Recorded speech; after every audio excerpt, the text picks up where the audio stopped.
Welcome to Focus on Creativity, where we talk about creativity. Enjoy.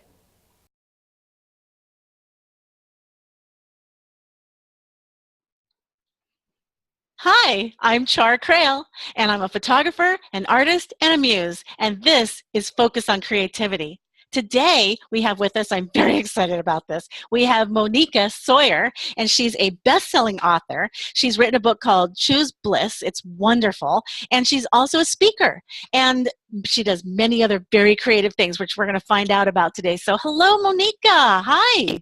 Hi, Char. Thanks for having me today. I am thrilled. I cannot wait to see what you're up to because I know you've got a really fun demonstration and I'm very much looking forward to that.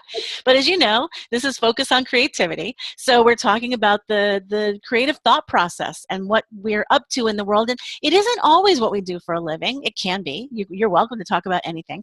But sometimes it's also what we do for ourselves and for our own pleasure and our own self-expression. And but here's the question that I have for you, just to start this puppy off. What is your thought process when you're about to approach something new, like a new project or a new endeavor, whatever that may be? What kind of thought process do you go through in order to create that? Okay, so Ashley, is it okay if I start by commenting a little bit about what you just said? Yes, please. Okay, so a lot of people think that creativity is really about it's something that's sort of outside of ourselves. It's art that we do or something that we do individually to enhance our life. Or some of us are creatives, like you're a creative, I'm a creative. There are some people whose jobs are creative. But here's the reality. Our creativity is who we are in the world and everything that we do. So if you're a CEO, your creativity is going to be the thing that makes you shine above anybody else. My work is all about integrating the whole human being, top to bottom, every chakra, every piece of us, our brain, our hearts, our minds, our bodies, all of it, right? So don't separate that creativity, because that creativity is the thing that's going to create the spark. That is what makes you absolutely the most amazing person you can be in the world. Wouldn't you agree with me on that? I completely agree with you. I think it's brilliantly said. And something that happened for me when you were talking, and I realized, oh my God, she's talking about chakras. So could you tell us a little bit more about you and your personal place in the world, especially around chakras, because it's so fascinating. Yeah. So I have been working with chakras since I was 16. I discovered while I was in India this way of aligning our bodies so that we use all of the resources that we were given by God to be the very best humans that we can be on this planet. Nice. All of us has a purpose, and we're given all those tools to achieve that purpose in our physical bodies and in our energy field. And we have access to all those resources through our chakras, because each of the 7 main chakras govern different areas of our life. So, our intuition, our mind, our voice and communication, our ability to feel compassion and love, our power, our ability to partner and communicate with other people, our creativity, vitality, sexiness, joy, and then our ability to stay grounded on this planet and have our purpose reach out to the entire world, because we're here right Oh, now. I love this. This is wonderful. So yeah, Okay, so that's keep what the going. chakras are really all about. Brilliant. All right. So, what's one of your creative things that you do? Okay, so I am actually a dancer, and I want to just say something really, really quickly, that when you were talking about when you're trying to be creative, when you're trying to create something new, what's your Yeah. thought process? So as you know, there is a thought process that each of us goes through, Yeah. but real creativity, and I know you know this, Char, is that it's not just our head. It comes from all over the place, right? It comes as inspiration, but it also comes from our own energy field. So when I'm trying to create, when I'm in that place of writing a book, creating a new product, putting together a speech, I get into my entire body and feel everything that I want to present, and then mold it into something that the world wants to see. Oh my gosh. And it comes from very young. I started dancing when I was 3. And Does your dance, dancing style have a name? I'm curious. yes. So originally I did Bharatanatyam, which is the classical Indian dance. And I did that for 18 years and then was in a horrible car accident and Oh. was paralyzed. I lost the use of my legs for a few years.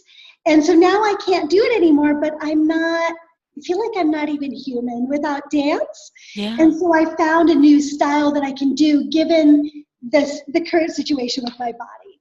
So now I do belly dance, but my style is more around veil work because I can't do very much percussive stuff. Does that make sense? It does make sense, but of course not understanding what that style visually looks like, the one that you can't do, but everybody knows belly dancing, but clearly you use your legs. So you're able to, I don't want to talk about what you're able to do. I want to see what you're able to do. Would you mind demonstrating? Cool. Okay. So, yes. I want to do a little brag moment here. When we moved into this is my dream home.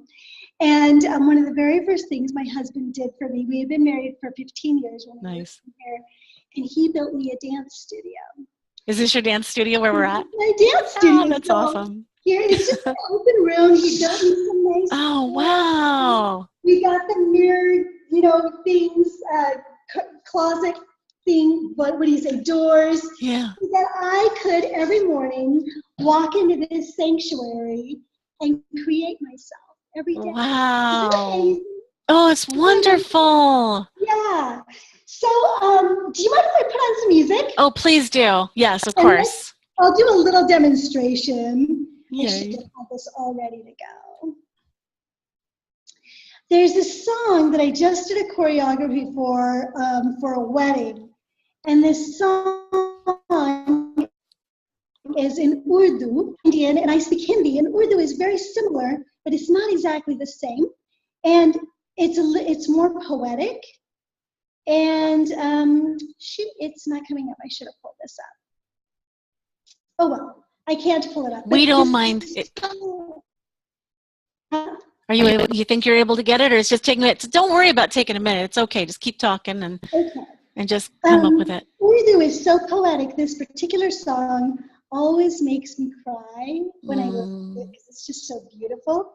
I'm not going to do the whole choreography, obviously, but I would like to have it on just for the inspiration. All right. Yeah, I hope we can hear that. That sounds great. Oh, I'll tell you what. While you're looking for that, why don't you tell us about... Oh, you found it. Awesome. I got it. Okay, great. Okay. Yes. Okay.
Wasn't that fun? Oh, what a treat. It makes me want to clear out my room and get some beautiful fabric and start spinning like crazy. What amazing exercise that must be. I mean, it's not just dance, it's expressing spirit, but at the same time, it's wonderful exercise, I would think. Just a great way to move.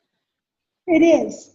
And it takes a huge amount of coordination. I wasn't warmed up so much. So, Yeah. but it does take a huge amount of coordination. And the thing about dance is it really pulls you into your body, Hmm. and it gets you out of your head. And it just ignites all of those beautiful pieces inside of you. Wow. And it's like you get this rush of creative juices into your mind. And it's like the whole world opens. Like what? Give me an example of that. That sounds amazing. I would love to hear an example of that. Like something that, like of an epiphany you may have had sometime, through dance and. So Ashley, there was one that happened last week. I have been struggling with my business for a long time because I feel like I have this huge vision about wanting to bring joy into the world. Choose Bliss is about making your personal joy your mission, like making that your priority. Because if that's your priority, everything else in the world falls into place. If you're a happy person, Yeah. And I'm not just talking about happy, but like deeply content. Deeply content. Yes. And I'm not, it seems like it is, let's see how I want to say this. It's very obviously something people want. I've gotten a huge amount of media attention for the book from ABC, NBC. I've been all over the country on television talking about this. It's very exciting. I know, but what's interesting is that I feel like people, they want it, but they're not willing to put in the energy and take the actions to pursue it. Because it does, like anything else worth having, it takes time and money. Not money, but time and energy and commitment, right? Yeah. And so I was trying to think of what is it that I can do that will really help people to start to receive this. Well, one of the things that I have done for 30 years is I'm in real estate. I'm an investor. And Nice. and I have never struggled with real estate. So I've often been asked to talk about it. So I thought about talking about it, and I don't want the legal liability of talking about investing in real estate. Right. But I was dancing the other day, and I thought, and in my mind came this vision of the blissful landlord. Hey, I like that name. Because people one of the biggest fears of investing in real estate, there's two: making a wrong choice and investing in something and going belly up. But the big one is, how do I deal with tenants? How do I deal with managing the properties? How do I hear all these nightmares, right? People get afraid of that whole piece of it. Right. I've never had a problem with it. And why? First of all, because of my own work that I do, which would be the course set. That right? sounds awesome. Doesn't it sound amazing? It really does. That all came to me as I was dancing. The whole vision of it came as I was spinning. It was amazing. I love that. And so what that brings to mind is, like, I'm so curious how it occurs for you. Is it, I mean, it's going to sound so woo, and I don't mean to sound weird, but I know you're going to get this. Is it a vision? Is it words? Is it a flow? Is it a feeling, a thought? I mean, it's probably all of the above, right? But how do you even explain? I mean, I get that because things happen for me too. I'm not sure I could explain it, and yet I'm still so curious in case you can, what that experience is like for you, like how it occurs. I feel like for me, especially when I'm spinning, like when I'm just stretching or dancing, I get it much more physically in my body, and I tend to like hear things and see things. But when I'm spinning, it's like there's a funnel above my head, and it's like these things just sort of start to come into me. It's like it showers into and around me, and then I have to drop the veils and run and start to like I'll draw, okay, this is what, and then I'll spin some more, and then I draw, or I write, or whatever it is, however it shows up. So it comes in a lot of different forms. I guess in the end, it's a very visual thing. Yeah. I do some version of a mind map. But as far as when it's happening, it's almost like a funnel, like a feeding of information into me. Wow. I love it. That's so awesome. Beautiful. All right. Well, thank you Yeah. so much. I really appreciate your coming and talking to me about this. It's very exciting. I have other questions for you too. So I'm hoping we can do this again. I And would love that. what a delight! And that you demonstrated your dancing was just brilliant. So very grateful. Thank you so much. Thank Moneeka you. Sawyer, go get Choose Bliss, read her book, learn more. Fantastic. So this was Focus on Creativity. And oh, one more thing, Moneeka, if somebody wants to find you, how do they find you? Yes, go to my website, Core Bliss Life. Core is living bliss from your core. So it's your core, CORE, blisslife.com. Beautiful. All right. Thank you again, Moneeka. Thank you. Thanks for having me. Pleasure.